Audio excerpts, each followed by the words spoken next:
So anyway, we're going to do Japanese stab bindings. This is the exemplar I made for this class. This is the one you're making today. And then this is one I made, and Sally will recognize this one. This is one I made for my grandmother's funeral many, many, many years ago. And I printed this paper. This is silk screen. I apologize for my fingers. I've been on the press all day, and I've scrubbed and scrubbed, and that's as good as they're going to get. This is a silk screen, gold ink silk screen on a really nice purple lacta. I can't find one that quality again. I'd like to. And then we've got black end papers in here. You're going to just use white for yours today, or linings. And then the end paper's white. And then I printed, this is, I think this is laser. No, it's not, because there's some color in it. So it's inkjet on vellum, which is actually not really vellum. It's plastic, a sheet of plastic. And butterflies were important to my grandmother. So they're butterflies all through it. Purple's her favorite color. That's all through it. That's why the cover's, I guess it's not really purple, but that was the idea. I'm not seeing your hands, Jeff. I'm sorry, what? I'm not seeing your hands. Oh, you're not? Is anybody else? Yeah, there's two different angles showing right now. There are? Yeah, if you flip around, you can get it. Okay, I'm sorry. No. Well, nobody should have to flip around. How about that one? Oh, it's upside down. No, I know how to fix it. I just figured that out.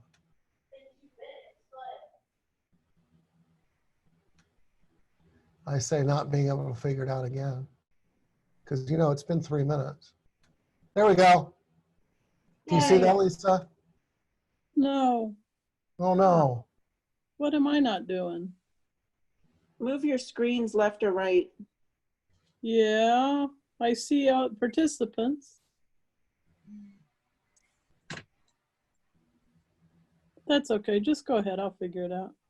I'm sorry. Well, I'm just being an idiot. Well, I'm good at that. So there's every other page is a vellum overlay with photographs of my grandmother underneath it. So this was, each of these quotes is something, I had each of my cousins and Sally write in something about grandma, a memory, and then we put those on overlays with a picture that sometimes related, sometimes didn't behind it. And then we gave those out to people at her funeral. So that was a really special book to make. This is the one you're going to be doing. I don't know. Lisa, I feel really badly. You need to see what's going on. Did you push the swap screen button?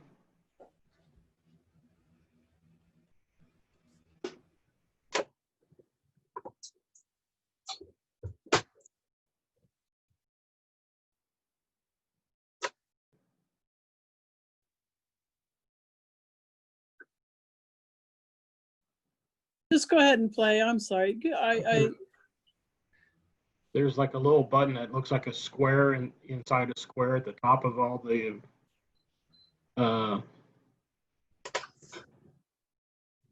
other people's screens that will toggle Jeff's view back and forth on your screen.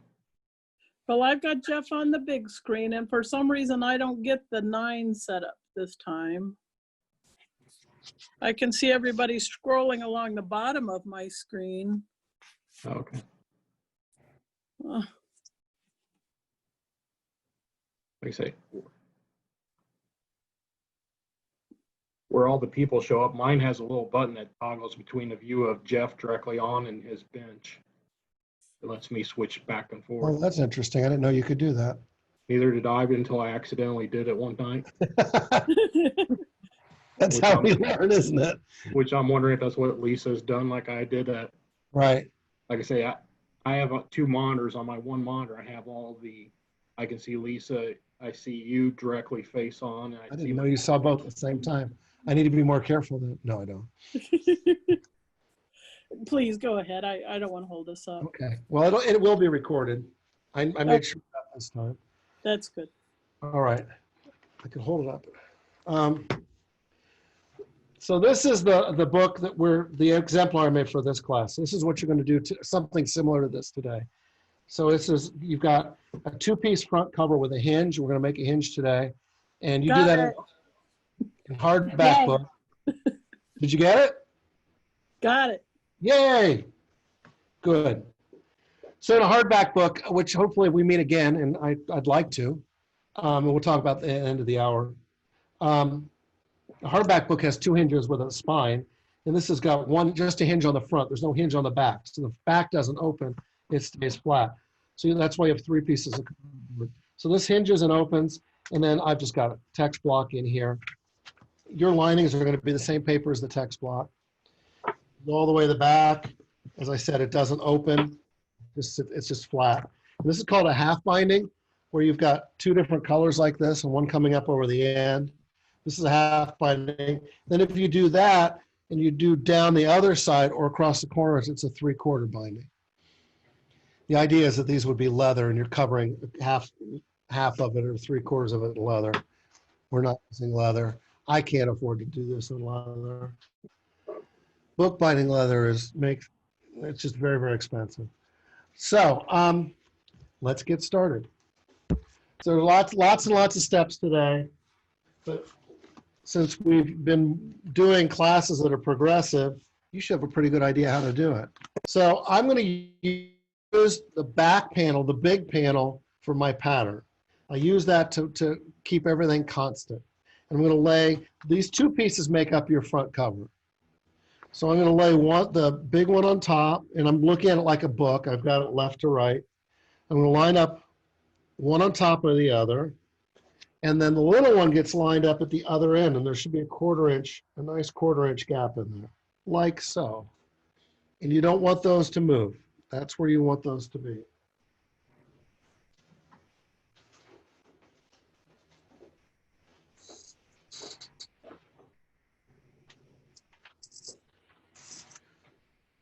And I'm going to move that up here.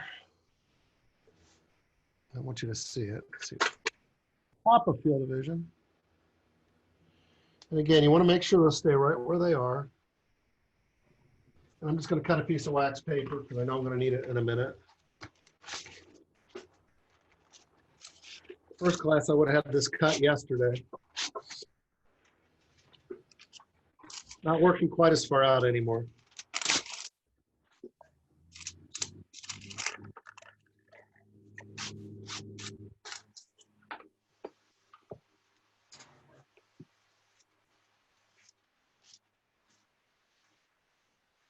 All right, so this little piece of fabric, which in bookbinding you call the super, not sure why, it's going to be glued here. And you want it to be the same width as the cover. I cut it long. So I'm going to trim this bottom edge at 4 inches even with the cover. Jeff, Yes, you say that gap should be a 1/4 inch? I'm sorry, I can hardly hear you. What? You say that gap should be a 1/4 inch? It's about, yeah. Is yours wrong? It's about 3/8, which isn't a problem unless it's, No, that's not a problem. okay, that's not No. a problem. No, you'll just have a wider gutter, and that actually might look better. I don't know. So again, I've got this on here. So the area where a book folds, this area here where the paper or the leather's down in the groove, that's called the gutter. That's the gutter. So you want to keep everything nice and where it is, and then you want to paste the super down.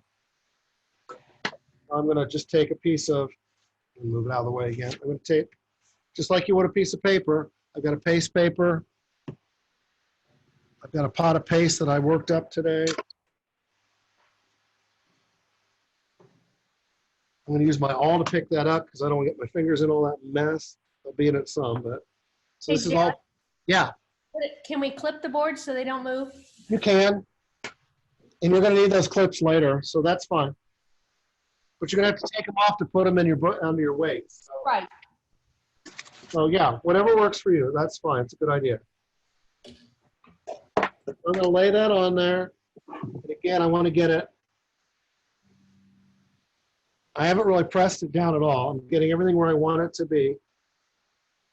And then I'm going to just press that. I'm just tapping my fingers. And then I'm going to move that all to boards and get some weight on it for a few minutes.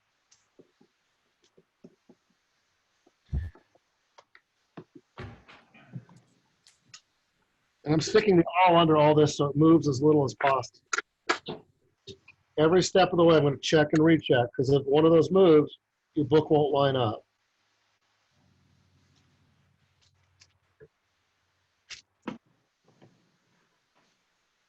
So I'm going to go put that under weight, and I'm going to show you. So we don't push it in the gutter. Not yet. No, you don't push that in the gutter. The paper will get pushed in the gutter, and that's later. Okay.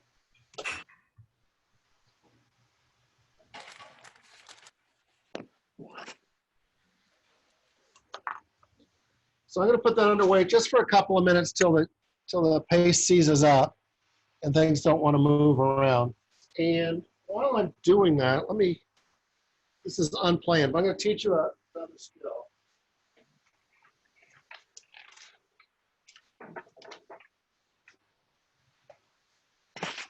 This will not apply to this book, but you can apply it to other books that you want to do. So I cut your half binding with a nice clean edge because I didn't have enough decal for everybody. So you got a piece that looks like this with a nice clean edge. And that's what you're going to have to use tonight. I don't have any way around that. But this is a decal edge, and this is the natural edge of the paper. This is where when they took the screen and the big vat and they tipped it back and forth, and this was the very edge of the paper. The very edge thins out and kind of has a random edge. It's really beautiful if used in the right way. And I want to show you how you can fake that. You need a really soft paper. So I have a piece of Loxa here.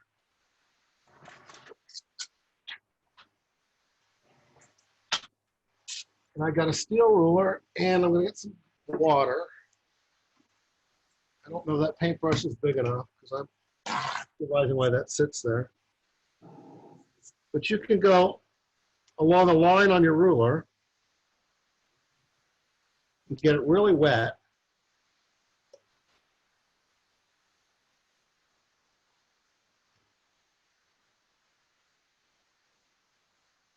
We'll just saturate that line.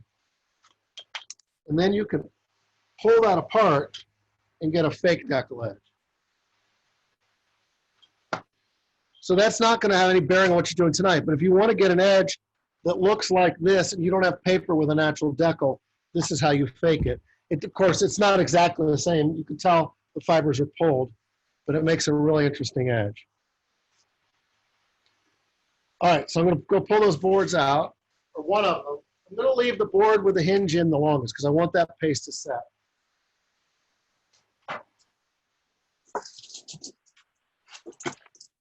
I'm going to pull out the bigger board and then put it back.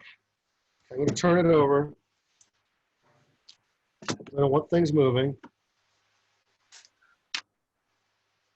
I'm going to put the hinge back in the underweight.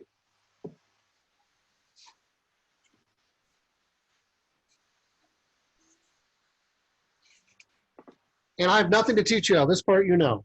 You're going to take this board and cover it with one of these pieces of paper, but it's not going to go all the way to the end because that's where the half binding is going to go. I'm using the screen for half binding.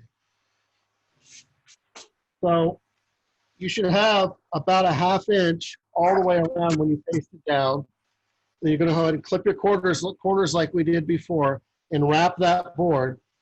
But the only difference is this paper won't go all the way to the end.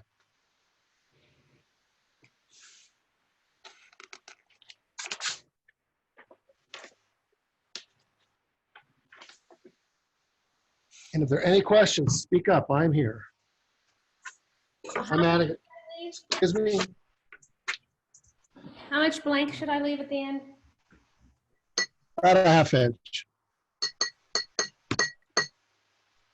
So if you look at this, you're just going to center it like that. So you have an even border all the way around. And don't be alarmed, it's sticking out on the other end. That's okay. You're going to catch that later.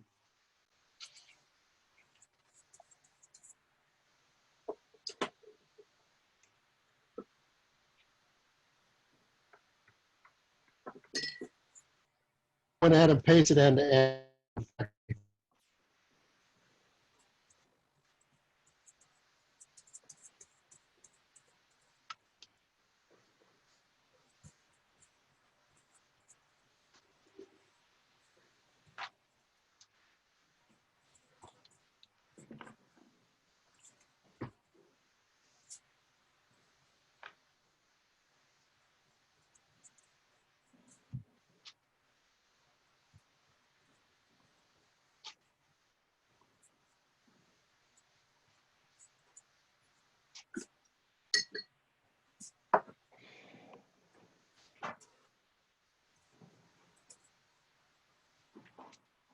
Candy, I got a new press today, like the one he used to use at O'Malley's. Oh, really? I don't know if it's identical, but it's a show card press. Sometime I want to come in and play with the press. Can I do that? That's absolutely. In fact, we're going to have, God knows when, but we're going to have a time for people to come and play. I'm not even going to teach. We're just going to mess around. I mean, I will teach, but not those events. I'm going to give you a few seconds, and I'm going to tell you what you need to do with the other one, which is almost the same thing. Do I need to go ahead and wrap all 3 corners, right? You can. I didn't yet, but yes, you know how to do that now. You don't have to wait for me. So should I leave it like this or go ahead and wrap them? It's up to you. Those are skills you know. You can decide. Sound like a school teacher, don't I?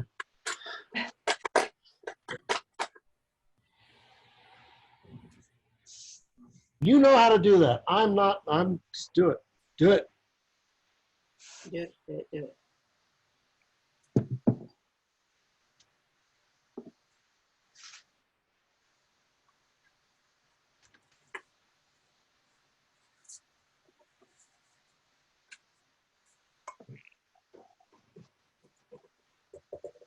I'm going to show you the second one in just a moment. I'm pasting now, but I'll show you how to put the boards, and you need to stop and look in a moment. You've all seen me paste. I've seen you paste. Actually, I haven't seen a lot of what you do. I guess I should check and see if anybody's waiting outside too. That was some storm. That's terrible.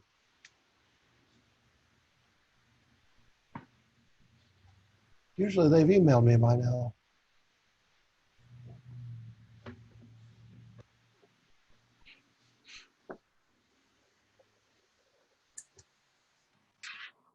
All right, so I've pasted up the second board. For those of you that are coming in right now, we're just going to wrap. We're wrapping.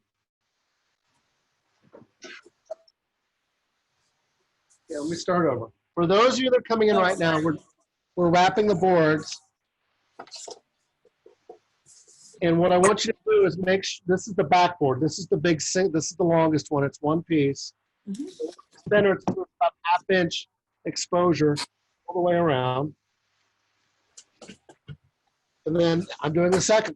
So if you know how to wrap boards, and you do from last week, you get caught up really quickly. What's important on this one, here's my hinge, and it's the paste is set. So you can see this is gonna hinge. It is a hinge.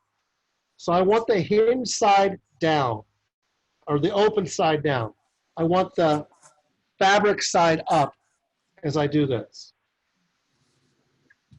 So again, I'm centering it so we have a 1/2 inch margin all the way around. We're about this. None of this is rocket science.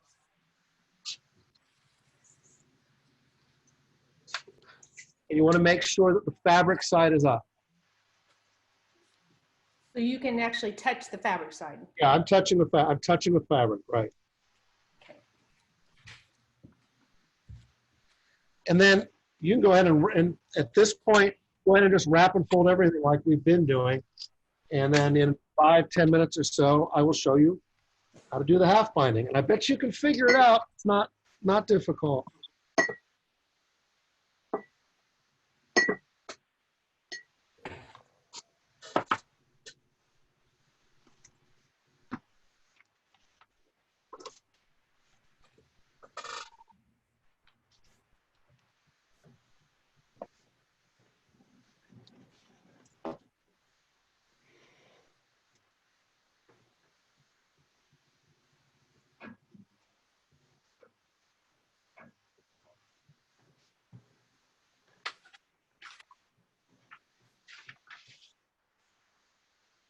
Remember, you cut your corners at 45 degrees. Leave enough paper that it's going to cover. Go ahead and just wrap them. Make sure you're tight along that end.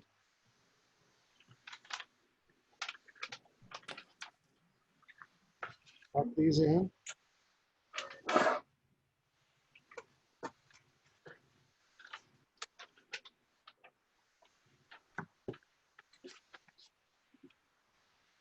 Sally, this paper makes me think of Aunt Thelma. Yeah, I was thinking that. Or Aunt Corinne, either one. Either one, probably the girls too. Aunt Corinne used to say she couldn't wear those bright colors like her mother, but she came awfully close.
You get paste on your paper and you've got good paper, you can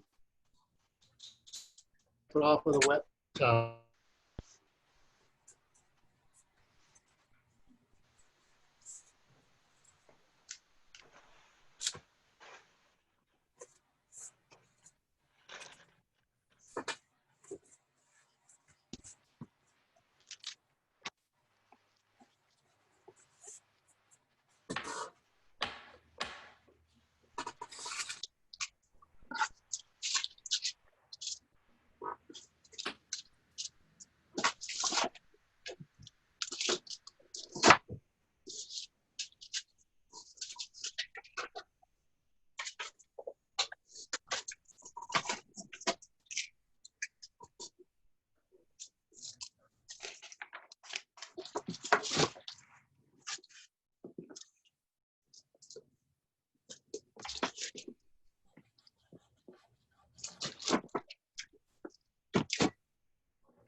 Hey, Jeff, Yes, on the front cover, do we push the paper down in the groove? you will, but let's do the half binding first, then we'll do them Okay. both together. Okay. You wouldn't be wrong to do it now. I'm just going to do them all together at one time. Okay. I don't know if your paper comes up past, does your paper come up past the hem? A little bit.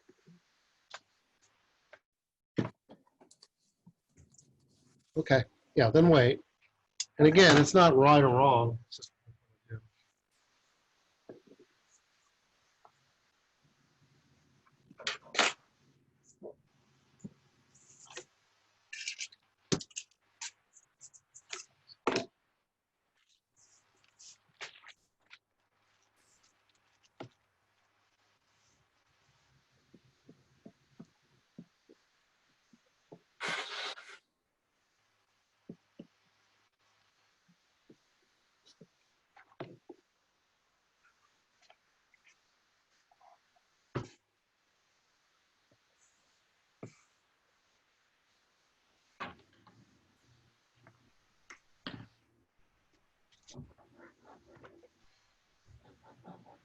I'm wiping the globs of paste off my boards. You don't need to, wax paper will fix it too.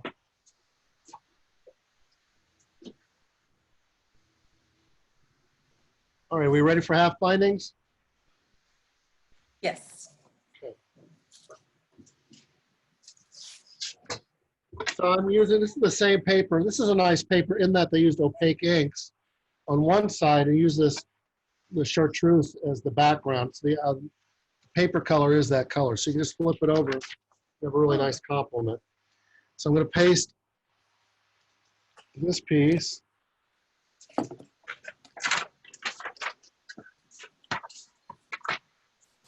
And then I'm going to lay it here and do the same thing I did before. I'm going to center it so I have a 1/2 inch all the way around it.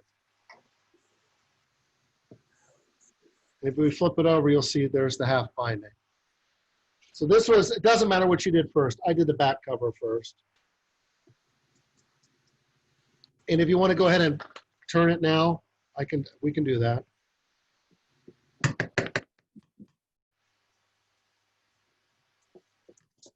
Nothing like pasty scissors, huh?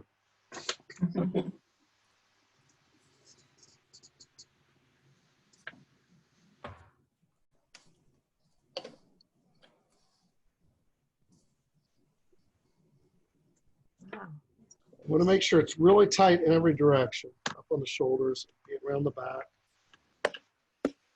Mine is not. I'm fixing that.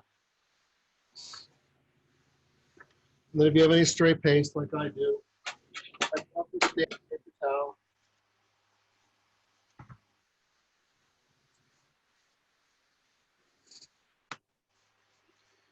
Go ahead and put that in boards, and then I'll do the other one.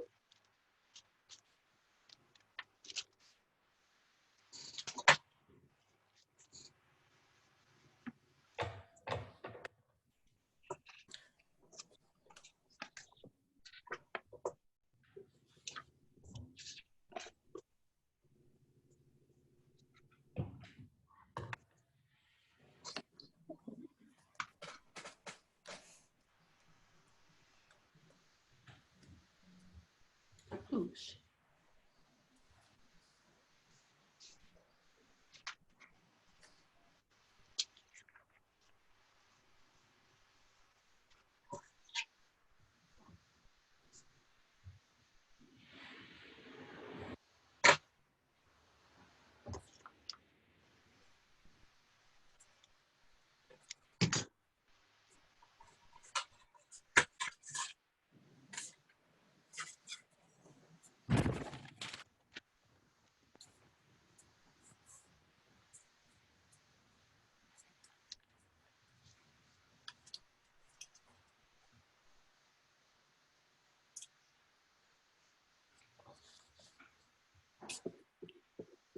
Hopefully you'll get it straighter than I did. That one's crooked.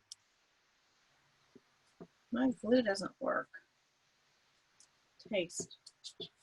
It needs a few seconds to tack up, or a few minutes. It's just a different kind of paper. It's pastel paper. I don't Oh. know. Just really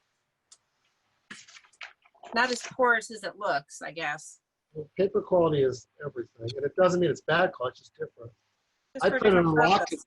I printed on Loctite today. I'd never done that before, and it just sucks up the ink. Hmm.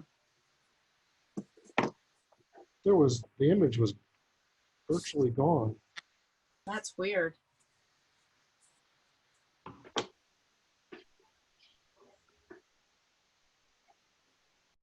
Yeah, I've got a lot of Loctite here I plan to print on, but it's all right.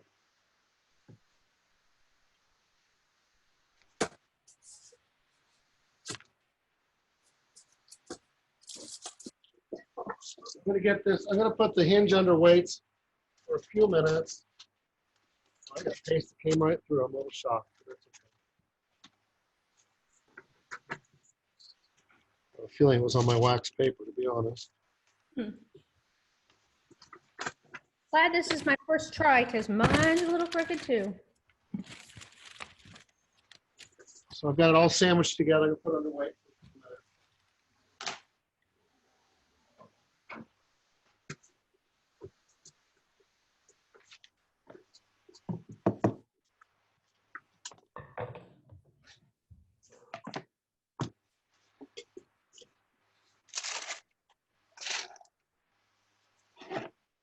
I don't know about you guys, but I have sticky fingers. Me too.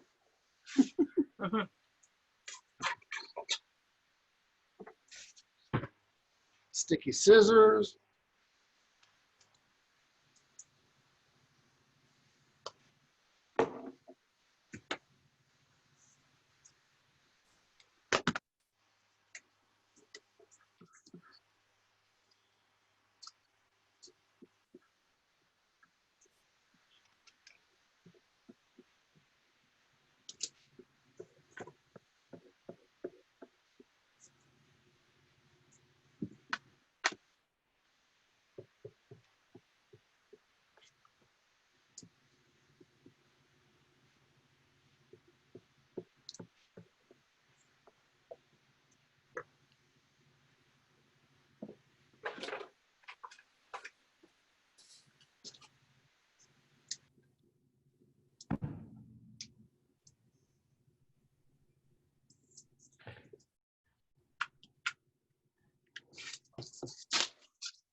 Jeff, what was the binding material called that goes between the hinge?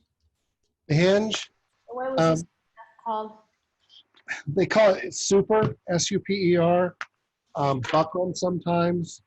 Called super? S-U-P-E-R? S-U-P-E-R, yeah.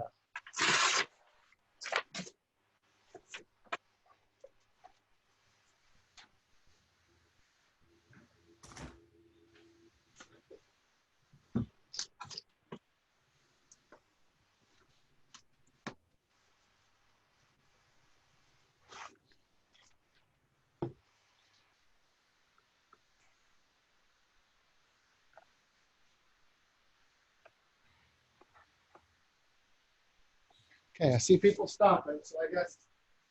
Hold on.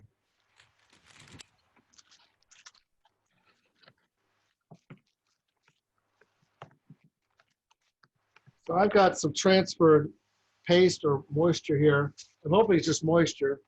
Let me get back on the other camera. Because if it dries, it'll go away. But I might have messed it up. And that might have been from dirty wax paper. I should have switched it out.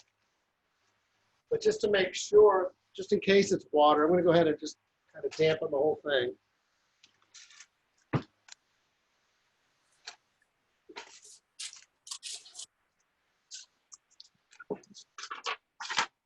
Paper can't take any scrubbing. I just found that out too, so I'm just going to pat it.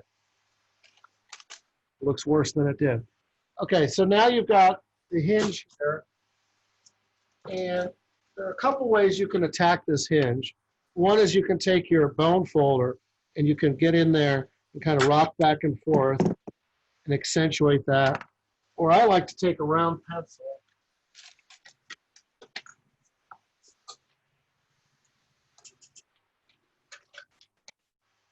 I like to put a round pencil in it and push down.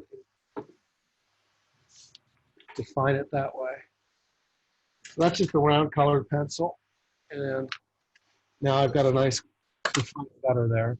But you can also go down with your bone folder and gently just work your way down to the bottom.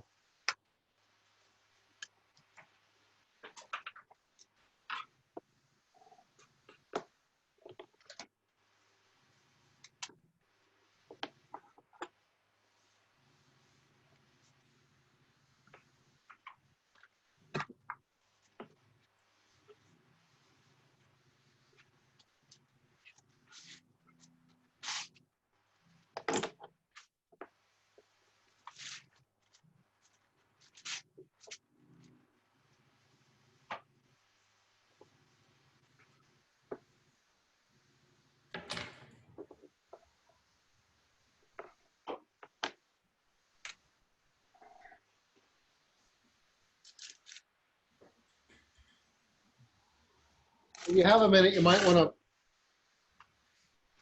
to tear off quite a few wax paper sheets. You're going to need a lot of them in a minute. 4 or 5 now, maybe more in a little bit.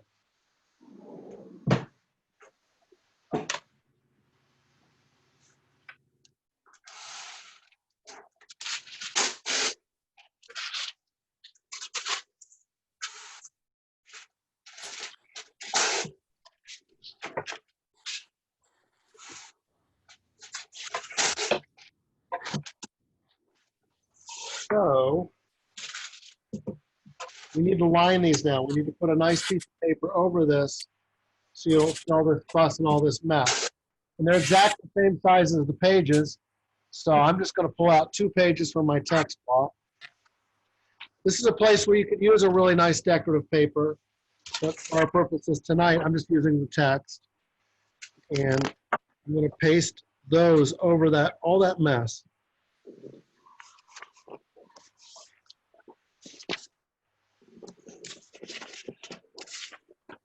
And it's most important to get things lined up on the outward, on the end that's going to open. And where you're going to sew, things are pretty invisible.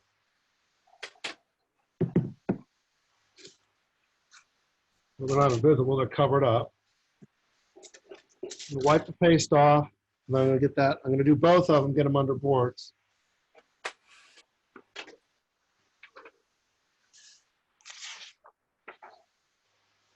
If it's buckling, I'm going to get under boards right away. That paper doesn't like water.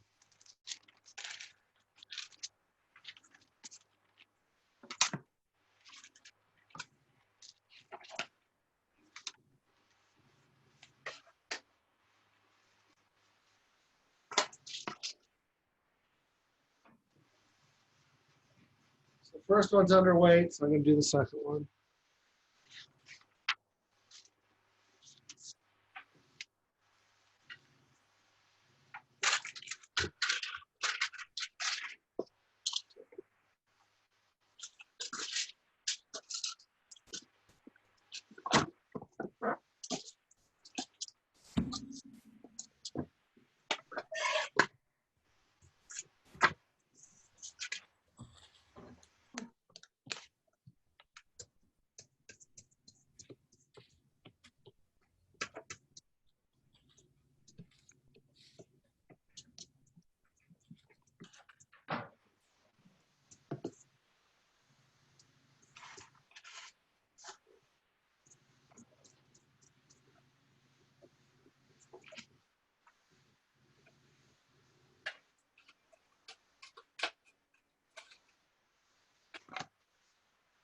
At this point, you want clean wax paper between everything.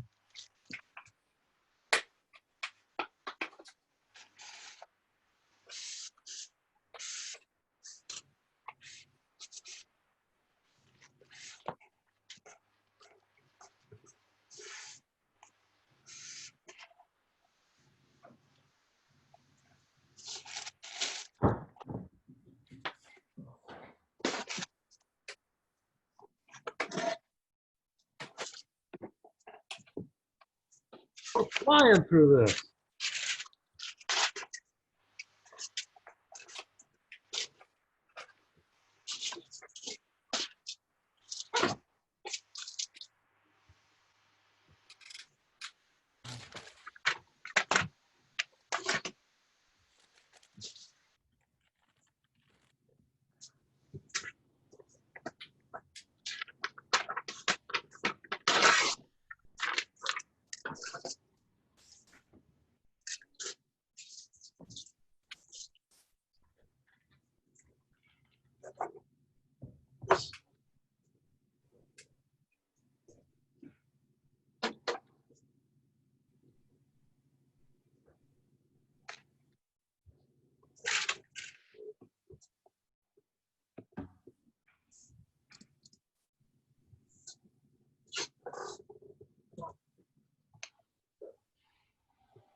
So if you wanted to do a 3/4 binding, you would take another piece. This, I know this doesn't match, but you could come up and wrap. Camera. And you could wrap this end the same way that you did the other end. You do it at the same width. Then if you want to do it, the other style is to do just the corners. So you just go ahead and wrap corners like that, which is a nice look. Lots to experiment with the traditional things. And a lot of you are doing a lot of nice collage and non-traditional things above that. That's nice. That's great.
Jeff, why would you want to hinge the front and the back?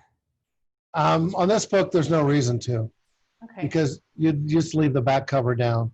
So in a codex, the book that we all are familiar with the two covers, and it opens like this. You want it to open both ways because that's how you read it. It sits flat, and you need to see the left and right page. The traditional Japanese book like this, you're really focusing on this page. okay.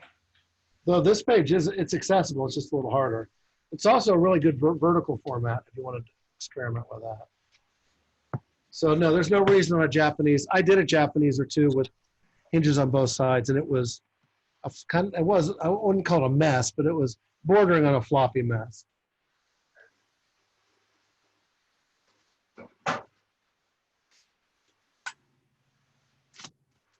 Now, ideally, you'd let these things sit for overnight till they're dry before we go on.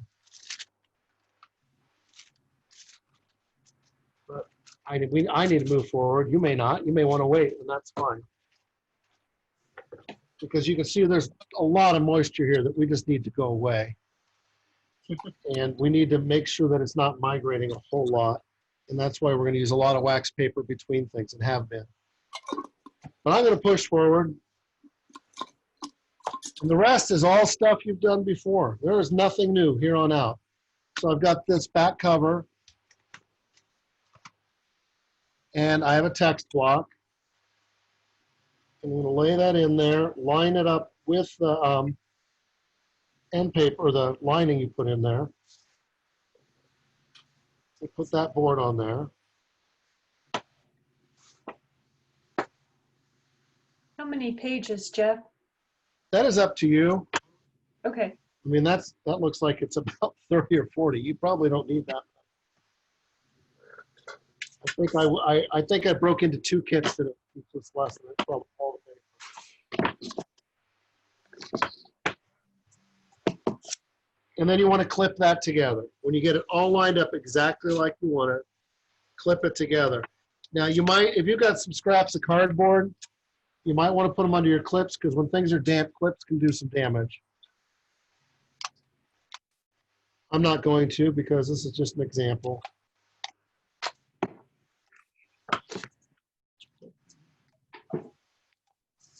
And now that the clips on, things aren't lined up, and that's not unusual.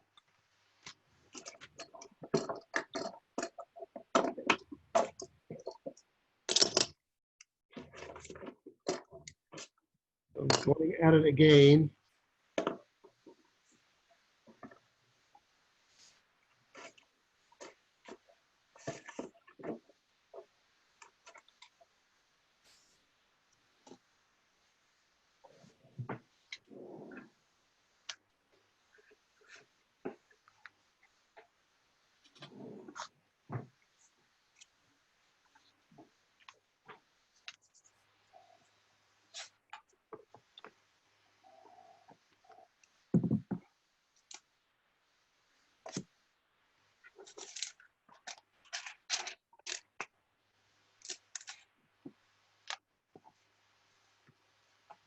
Still not super happy with it.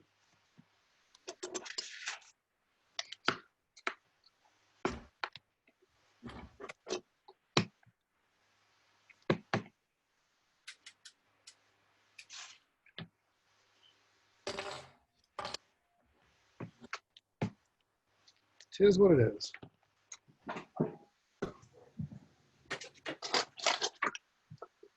Still gonna fall.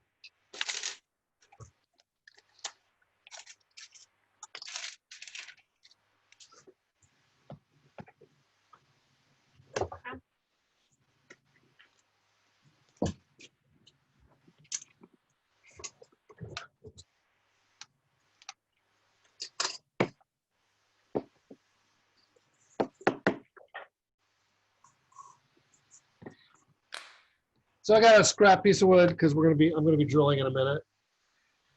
You've all been through this process, so you know what to expect.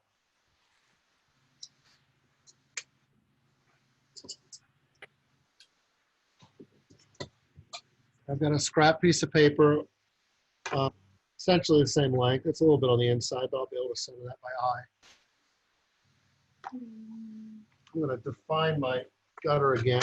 They come and go as you work. So if you really want to well-defined gutters, sometimes you have to go at it several times.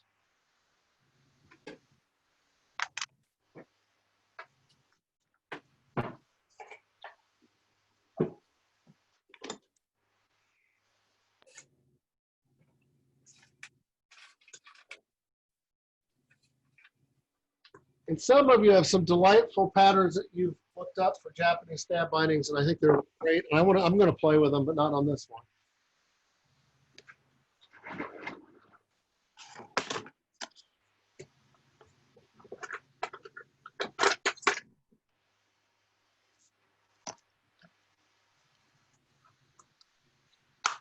So I'm going to lay out a line. My gutter is here. The edge of my gutter is right here. Outside of the book's this edge. I'm going to just eyeball the little inside of the center, and I'm going to draw a line straight back. I'm going to fold it in half. And that will be my first hole right there. Say that again, please. Okay, so what I did was I laid a piece of scrap paper that's roughly the same width as the book. It's a little narrower. Uh-huh. And the gutter is right here. I made a mark. Right Okay. there's the gutter. So I eyeballed where I wanted my line of stitches to be. So if we look at this, got this line of stitches. I eyeballed it. I wanted a little bit deeper than halfway. So I went maybe, I like the rule of fifths, so maybe 3/5 of the way over. A And little then I bit just, the gutter. a little bit towards the gutter, right? And then this is a thing I teach in carving class. I don't think I've talked about it here. To draw a straight line parallel to an edge that you can feel and run your hand on. You put your pencil where you want the line to be. You put a finger against that edge. So I've got my finger here against that edge, the pencil here, and I lock everything up. And if I draw back, that line will be exactly parallel to that edge. And if I keep it locked, I can do that over and over and over again. So then I fold it in half to make my center mark. Remember, you need an odd number of stitches. So that's my center, that will be my center hole.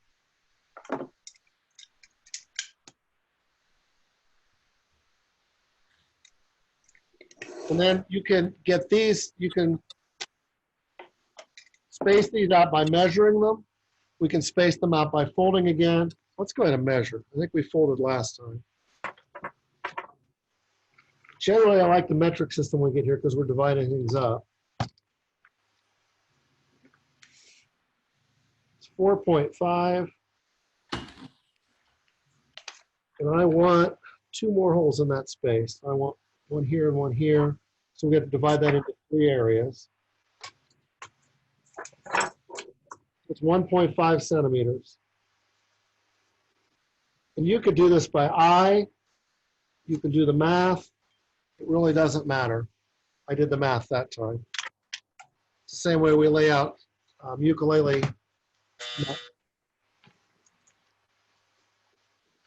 Then I need to transfer these measurements to the other side. So I'm just going to fold it in half. With my awl, I'm going to punch through. Just pound it with just with the heel of my hand. And you'll get everything but the center. If I flip it over, I get a nice clean pattern with those holes, all equidistant. All going to be 1.5 centimeters apart. You can do that by eyeball. You can fold the paper. You can get really picky about measuring. Some of you laid out some really interesting patterns. You could do it on graph paper if you wanted to. If you start at the center and measure out 1.5 centimeters either way, you're gonna get something that will work. Anything will work as long as it's an odd number. Do an even number, you can't tie it off as well and as easily. Oh, it's odd number. How many holes did you do? I'm kind of behind here. I'm doing 5. In the exemplar, I did 7. And I'm not sure, I don't remember how I did that. When we did the first stab bindings in the beginning, I just folded the paper over a couple times.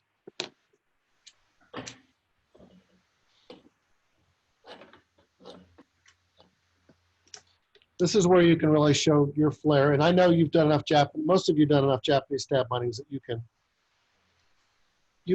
do what you want here.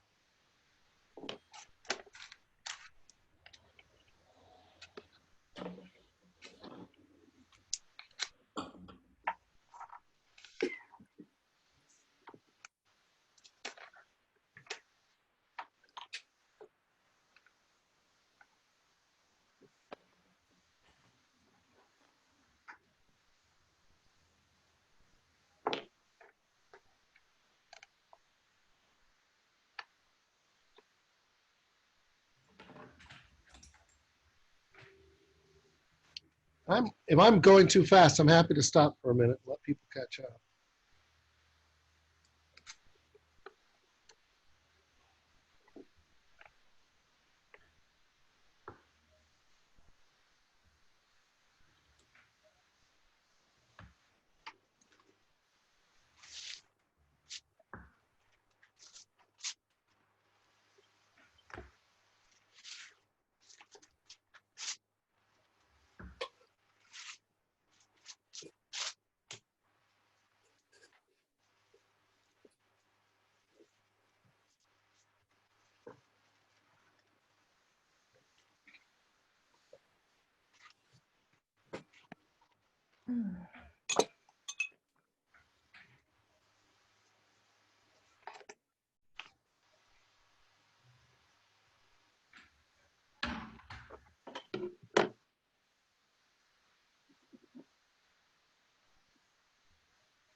Still see people working, so that's fine. Put your pencil down and look up when you're finished.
And then we're just going to continue on with the Japanese stab binding, poke the holes and drill, right?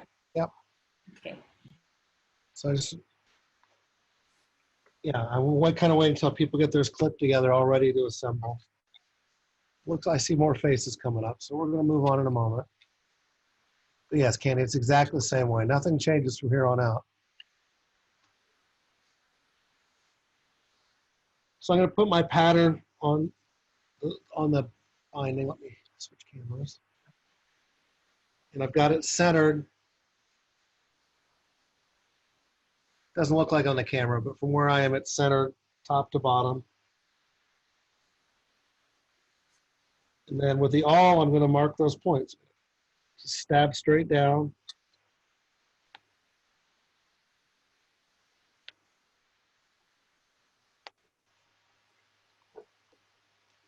And then it will be marked in the book. And then I'm going to grab my handy dandy drill. And I've got it on a piece of board that's just sacrificial. And I've got a board, actually a board on the other end, on the other side of the clips to keep it flat, but you can kind of hold it up in the air too. I'm going to go ahead and drill those holes.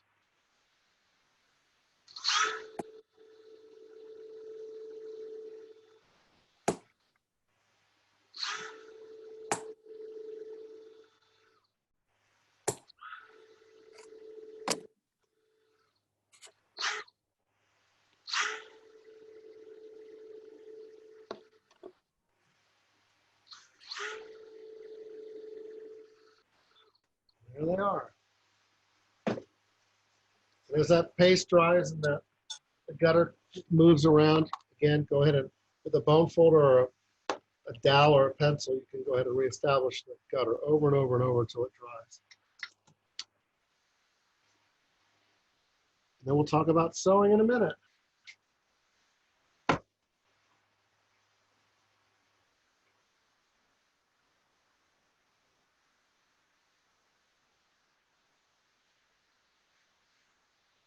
I love looking up and seeing drills on the camera.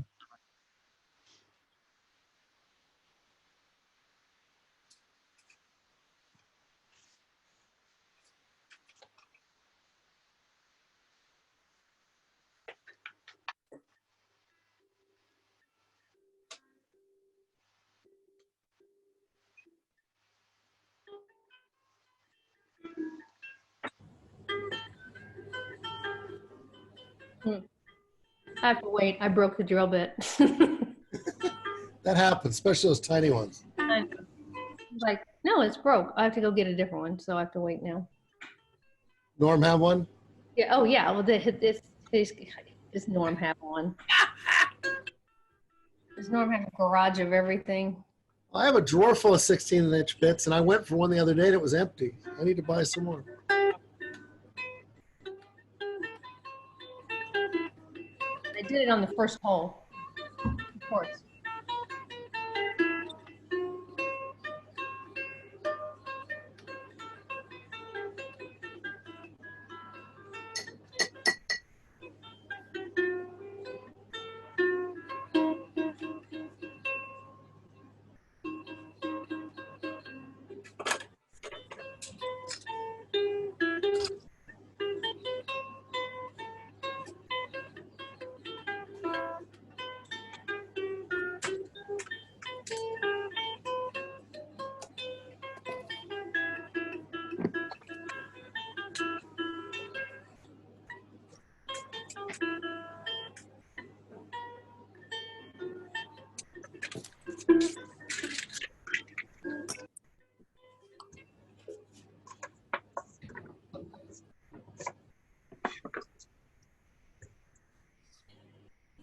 I found some bright pink to go with this, but I don't think it really matches, but it's match-y.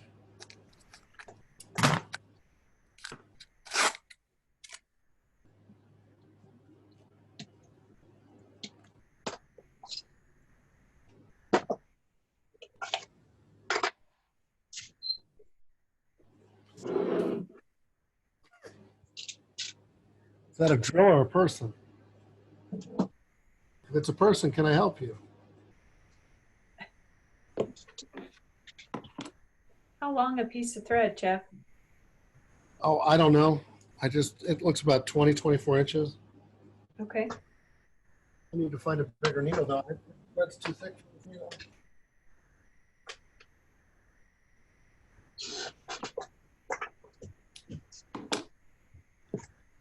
Yeah, I crammed it through.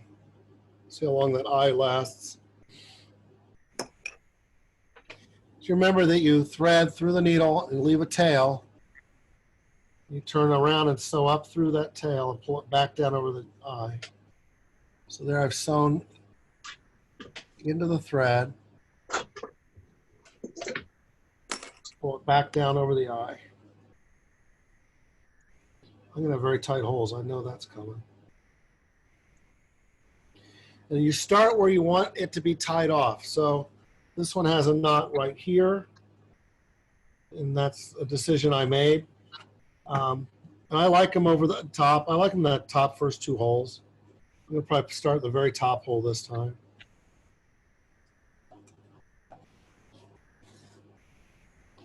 Oops, and I pulled it right through.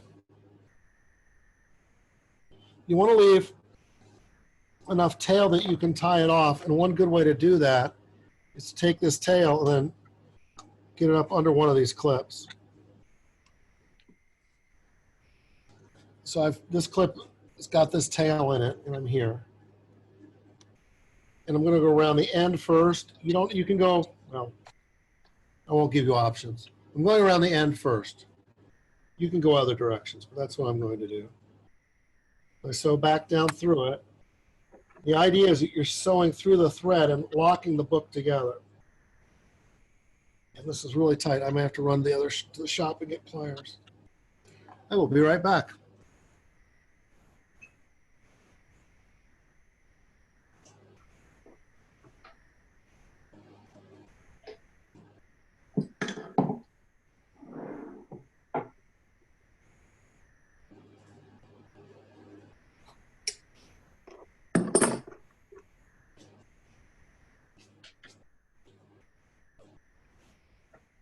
Now, we all know you should never use pliers on needles. It breaks the eyes, but sometimes it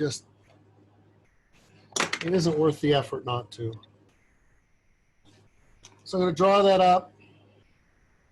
You want to be really mindful of that landing right where you want it to be so that it's parallel to the gutter, parallel to the spine back here, and then pull it tight. Doesn't have to be super tight, but snug. You want it to dig into the paper just a little bit. I'm going to go through that same hole a third time, this time going around the end of the spine. There is no spine, but the end of the binding, where the spine would be. Again, being really mindful that this is a 90-degree angle. And just pull it snug till it digs into the paper just a little bit. Then go to the next hole. Now it's nice and loose. I'm going to go around the outside and back up with the hole I just went through. I'm going to cheat and use my pliers. And again, pull it snug.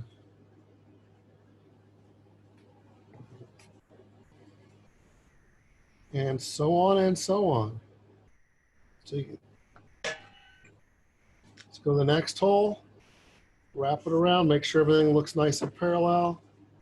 Back through the hole and pull it snug.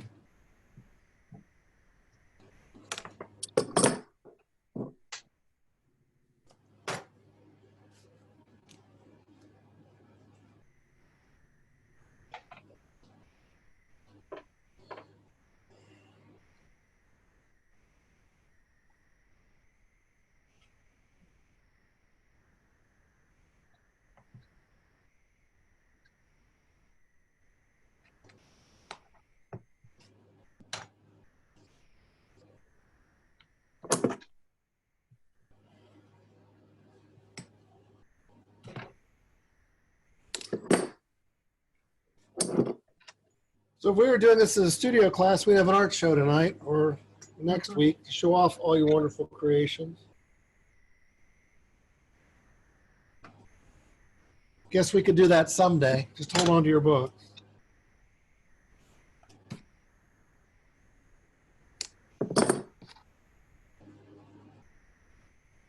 Sounds like a good first Friday event, doesn't it?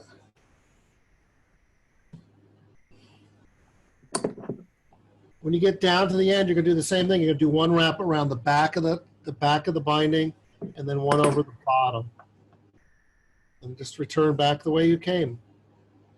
And now it's just over and under at this point.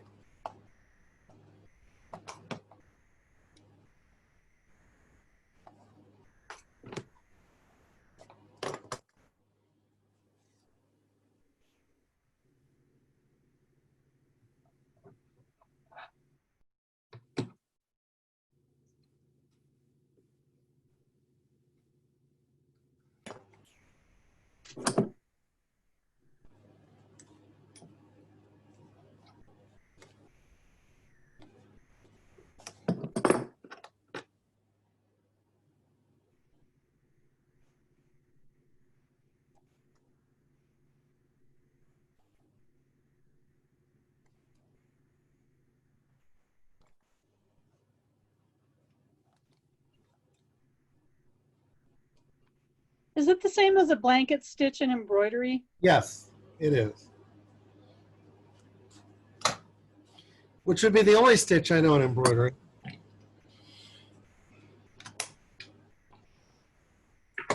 Do some of those penny wool things.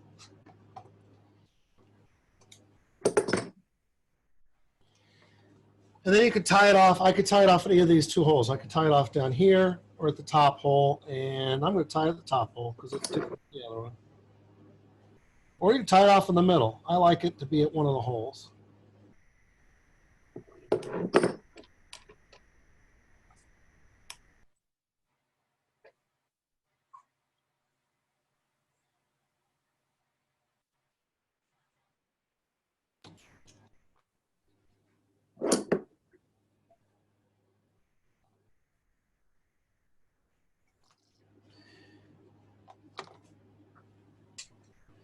And when that's finished, I'm not rushing anybody. I just want to make sure if you get to this point, you know this. You need to get wax paper back between the covers and your pages, or you're going to have a lot of buckling. Because remember, you got a lot of glue in there that's still got a lot of water in it. So I'm putting a piece of wax paper between the text block and the back cover and the front cover. And then top and bottom, and it's going back in the press overnight. Let all that glue dry under pressure. You'll have a very warped, buckled book.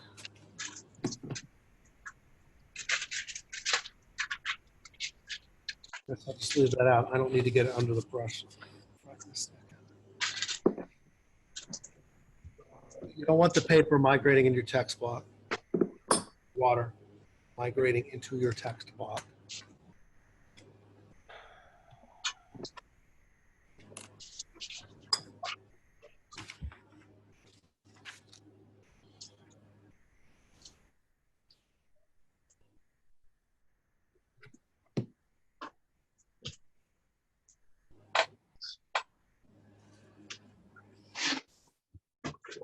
Hey.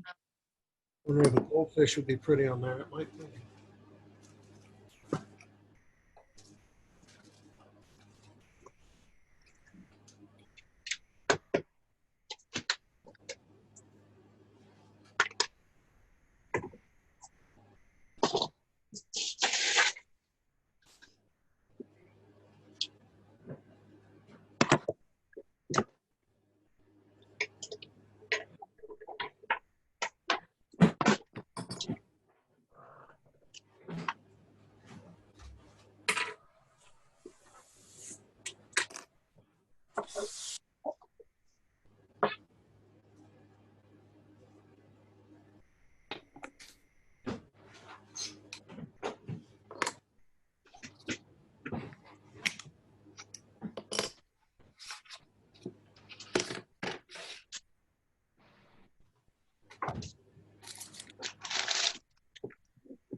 You guys have gained some skills. It's the hardest book we've made, and we're finishing up early. Maybe. Not rushing anybody. I'm now just starting to sew, so. All right. Hey, I'm here till we're done, no matter what.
Okay, I'm gonna have a question. Okay. I know, I figured it out. Okay. Thought I had a question.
Boy, that back through is hard.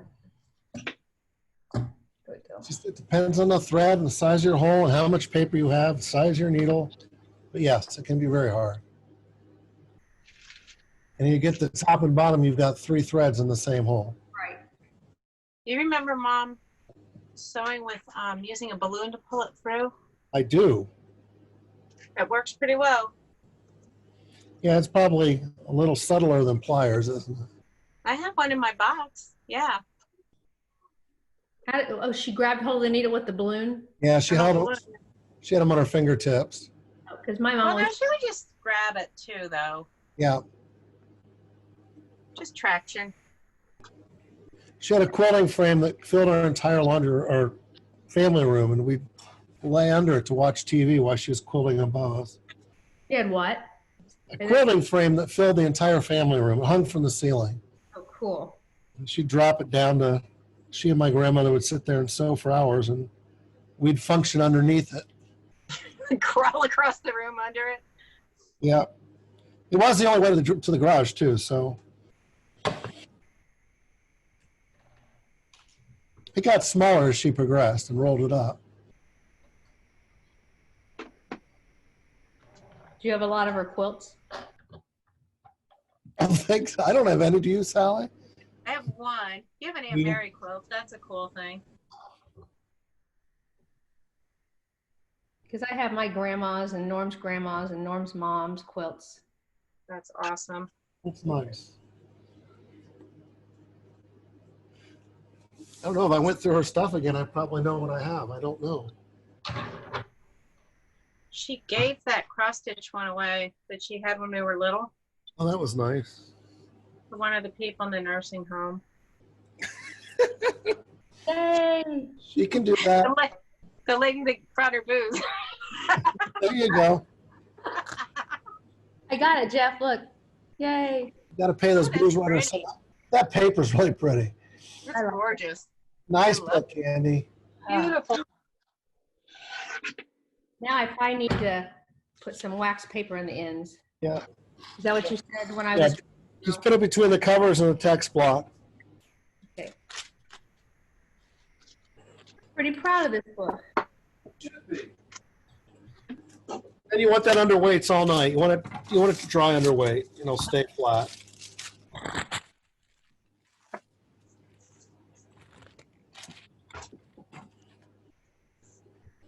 I think these paste marks are fading. I'm not sure on mine. Good. Ah.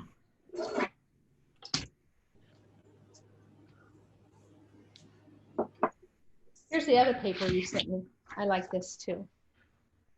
Yeah, I do too. Don't be bad. I I like think I'm those Italian papers. how to put flowers in this one maybe. That's the geranium one, isn't it? Uh-huh. Yep. Miles did a book out of that, I remember. It's neat to think about my paper being all over the place. And you can do these Japanese books square, whatever you want, right? Yeah, yeah, absolutely. I made a bridge tally sheet. Oh, So- neat. Yeah, there's the binding and stuff. Oh, Oh, that's- wow. So it's bridge tallies. Oh, cool. Okay. It's a nice Well, that's gift. great. Well, Good it is a idea. gift. It's great. I was Right. playing with the new little press today, and I was trying to make cover papers. I've got a cut that I made of a map of the Adirondacks in the 1870s, and this is what it looks like if you just print it out. And I scanned this from an old book and then had the new cut made so I can reproduce it. And I thought it would be really neat as all over patterns. So I was experimenting with colors. I guess it's not that dynamic. That's black on orange. And then black on green. And I thought these would make good decorative papers. You don't need to keep the integrity of the map. You can make a book out of any part of it. And then I did orange on orange, different color, a reddish orange on an orange. And I don't know what I'm going to do with them or if anything, but it was a fun experiment. And I also printed on glassine, Cool. which would make really nice end papers. I don't know. That's bad. Just playing.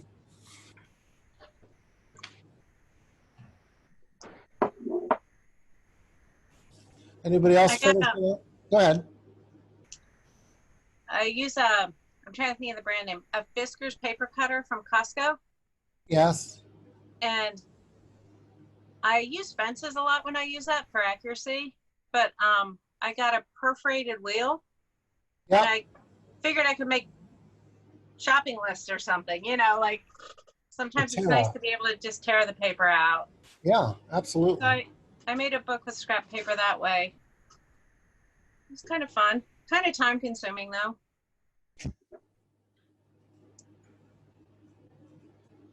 Probably. Just, yeah, But worthwhile things are. but you gotta do it once. I may do it again. I've got a case of perf rules next to me that you use in the printing press so you can print things with tear-offs. Oh, okay. She's They not look very like good that. at thinking of content. So that you lock that in the chase around the type and you can get a Yeah. off of that line. Yeah, that's the problem with books is I really love to make the books, but I don't really love the worrying about content so much. And then they're pretty worthless. So bridge tallies make a lot of sense. They do. In my naturalist group, my nature journaling group, last week, I showed them a journal for the Pacific Trail. And it was for every night. And it was a checklist where you could put in your mileage, where you were, what kind of day you had, and there's some color coding. And I'd love to make something like that for the Northern Forest Canoe Trail, That'd be Yeah, cool. that's a great idea. where you don't have to write a narrative of what your day was like. You can do it really quickly on those days where you just want to drop dead.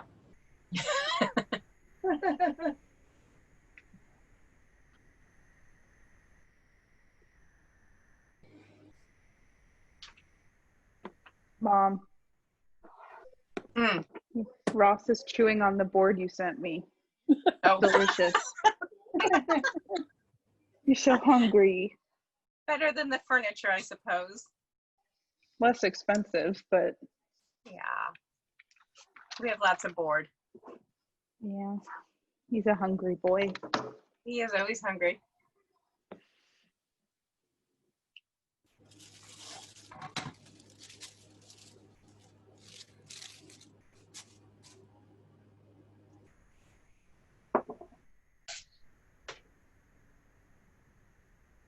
Jeff, did we learn the basic types of books? Are there other books we can learn? Yeah, we can. And I guess I should talk about my ideas for the future. So I need to take 2 months off because I've got this commission for all these dogs to do. And I don't know, maybe I'll get done sooner. I'll be optimistic and we can start before September. But so I'm thinking about things we want to do. One thing that's already in the works is the Da Vinci Pursuit, who sponsored my, you probably don't need to see me wringing my hands. Let me put my face up here. And I'm not really wringing my hands. I'm washing paste off of them. So the Da Vinci Pursuit has already approved a class for September or sooner, and they want to do a bookbinding class. So that would be taking my nature journaling class and combining it with bookbinding. So we would do some other structure, and it might bounce off one of these structures, but there are lots of other structures where we can explore doing. It's 3 classes. They're usually 3 one-hour classes. I'm going to have to double up my time to do it because there's no way we'll do it in 3 hours. But over 3 classes, we'll develop something to use as a nature journal. And we'll probably have foldouts and the things that we've talked about. We've talked about all those things, but we'll build it into a book and it will be in the kit that you get. Since they pay me a set rate, it will be limited. I don't know how many students it'll be, or it'll be open and we'll charge you for the materials. And I don't think that's going to bother anybody. But I have to think through that before we get there. The other thing is, and I don't have examples to show you, yes, I can flip through books, but the standard book is called a codex, and you're right on the cusp of learning how to do that, where you sew one signature anyway. So it's basically a great big pamphlet sewn into boards with a spine. And that gives you your very first regular book. The codex is the hardcover book you all know and love. They can get very, very complex, and I'm not an expert beyond the very beginnings of that, but I certainly don't mind learning it a step ahead of you to teach it, because it is on my bucket list to do that. But it does require some special equipment. We got to think through that, and it may be we have to get into the studio before we can do codex at a really advanced level, but we can do the beginning ones. The other thing is I really like Coptic bindings and exposed bindings. So in a Coptic binding, Spell the codex. I'm sorry, CODEX. And then Coptic, how's that spelled? Coptic, COPTIC. I'm grabbing books to see if I can find examples. So I just bought this book. I haven't even looked at it yet.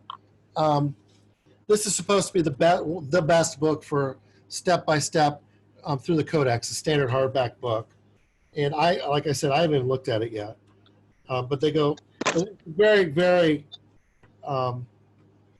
detailed process where you sew the book onto bands, and here you can see the half bindings and like we did today. But you sew the book onto bands in a frame, and you sew the end bands, and it goes into certain presses. It has to stick out and while you glue it, and it's much more equipment than we can do the way we're working now.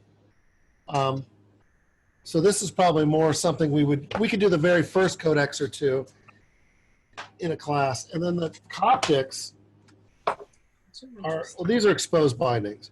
Exposed bindings are where you see how they're put together. So they don't have a spine. They've got hard covers, but they don't cover up all the action that's going on that would be under a spine. The spine protects.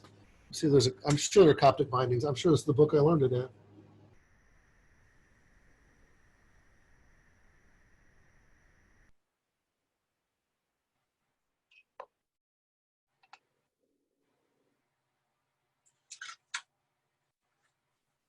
Okay, so this is a Coptic binding. Let's get in close.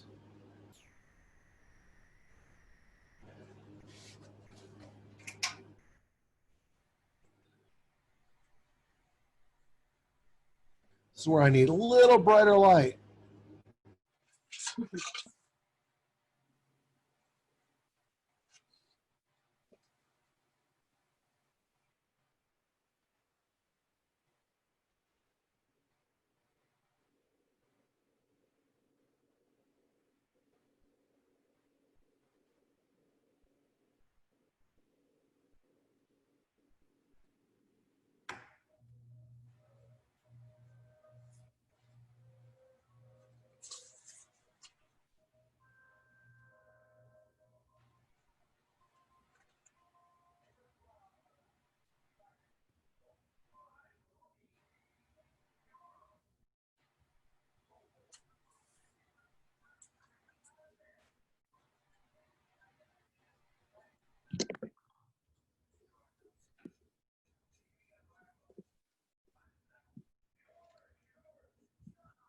Am I back?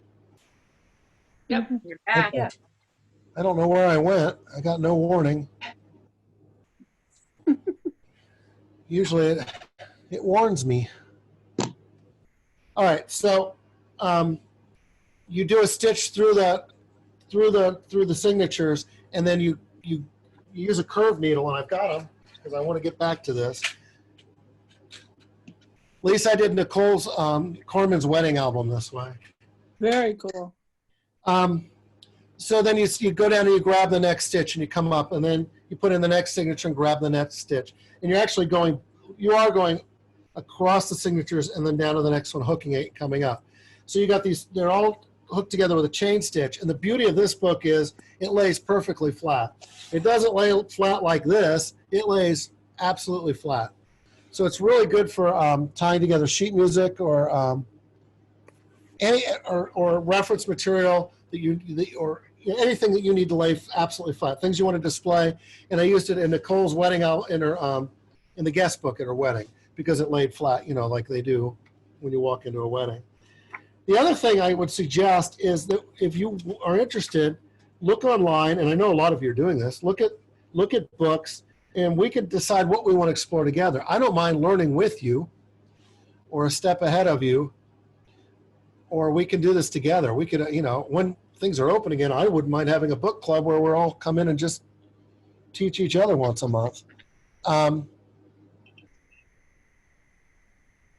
Single sheet books, I've not talked about those at all. That you can do, well, I'll show you one. Here's a quick and dirty quick book. Let me grab a sheet of paper.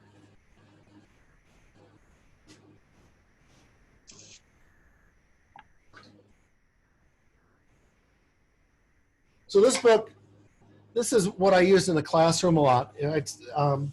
We'd do something and I'd say, you're going to make a little book. And they all knew the kids would know how to do this without prompt after a while. And they teach each other, there were kids that are good at it to do it for each other. And we'd finish a unit or something, and this might be the final evaluation would be make a little book, and then I'd tell them exactly what I wanted to see on each page. And we had really set standards. So I'm going to fold a piece of paper in half. So this would be a hamburger fold when you're talking to kids because it's short and fat. This is a hot dog fold because it's long and skinny. I'm going to flip it over. Can we see your hands, maybe? Oh, We you can't see it. that's when I got up. Am I on the wrong? Did I Maybe lose just something? Flick through. I just thought it was me again. I'm probably not on Zoom. I'm probably. Oh.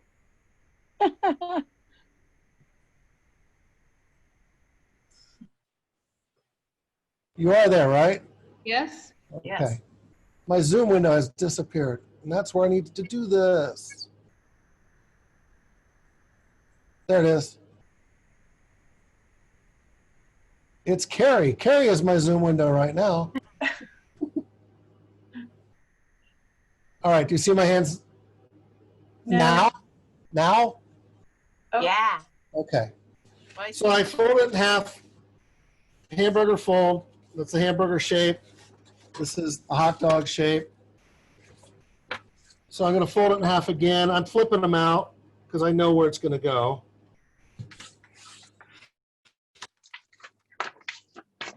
And I had bone folders in my class, plastic ones. Then you open it up again, and then you do a hamburger fold or a hot dog fold.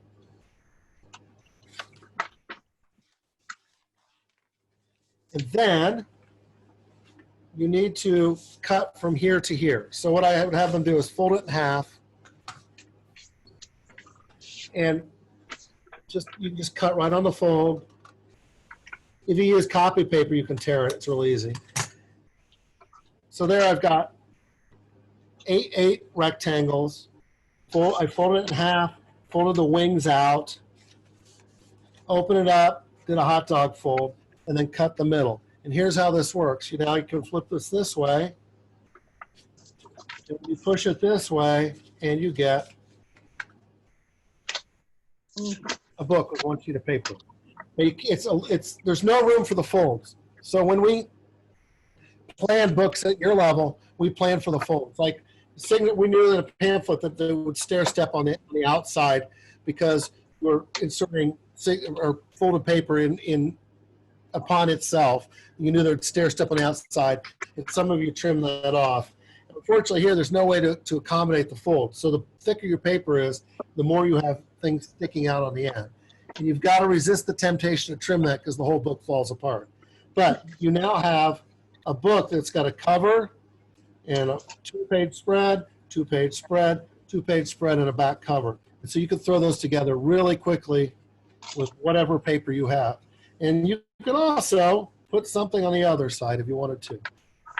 This was great in the classroom too. If I had a project I wanted to give them directions to, I could write a book, and then you open it up and put that on the copy machine and make the 25, 30 copies, and then the kids can make it into a book before they work on a project. So there's a bonus book, such as it is. Okay, how are we doing on our stab bindings?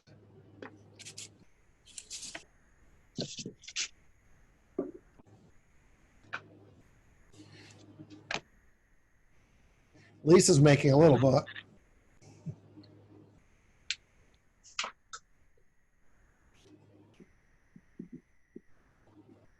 Candy, you got yours all sewn. I know you did. Maggie, you doing okay? I didn't have time to cut ahead of time and I got lost, so I'm just following along and we'll do the That's- YouTube later. I'm sorry, I didn't mean to call you out. It's okay. You work like your uncle. Is everybody okay? Yes. Anybody have finished books they want to show off? A broken needle. That is not hard to do. This is my Oh, Billy Strayhorn pamphlet. So this well, is, that's nice. yeah, it's not finished yet, but it's got a copy of Take the A Train inside it. You'll share that's when it's finished, right? Yeah, Good. Yep. Oh, that's great. yeah, I'm happy about it. I have the story.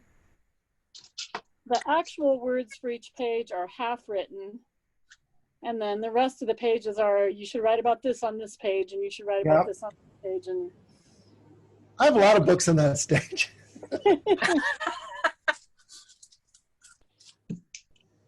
That's great though. And you make it, you can mock up a book and you can plan what goes on every page before you go back and do it for real. yeah, good idea. That's a good idea to make a mock-up. Oh, absolutely. Yeah. And for those of you that are local, you could do that and then design your pages. Then we could have plates made and you could come in and print an edition. Ooh. And it's expensive, but it's not crazy expensive. It's not like if you went to a self-publishing place and tried to do that.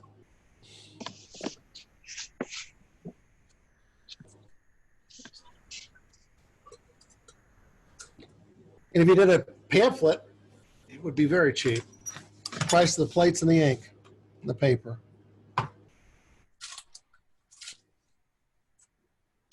All right, I have given you everything that I planned to. Is there anything else you need? Oh, Lisa's got it. That's beautiful. It is. Which paper is that, Lisa? Ooh. Paper that you sent me. It's Okay. gold. Okay, Beautiful. That's really pretty. it is pretty. It's really pretty. Oh, the chrysanthemums, I think. Yeah, they're flowers and like floral Paisley. thingies. Yeah, paisley china, but it's Nice. green and gold. Yeah. I sent all my pretty paper away. You guys got it all. And I'm glad. That was the plan. But I need to go back to Franklin to get some more for me. I'll ride down there with you. Well, we can talk about that. That'd be fun. We wear masks, right? Yeah, That's right. whatever. Whatever we have to do. We can do that. I did a letterpress house call yesterday. I wore masks the whole time. It was fine. As far as I know, I think so. We were both respectful. I know that. All right. Anybody else need anything? This has been great. I'm So glad. much fun. Thank you so much. Over. Yes. But we have to make sure we stay posting on Facebook and see each other's projects. I would agree, because that Facebook page is really dynamic, and let's keep it that way. I really enjoy that. You folks and the nature journalists are killing it. You put so many wonderful things up.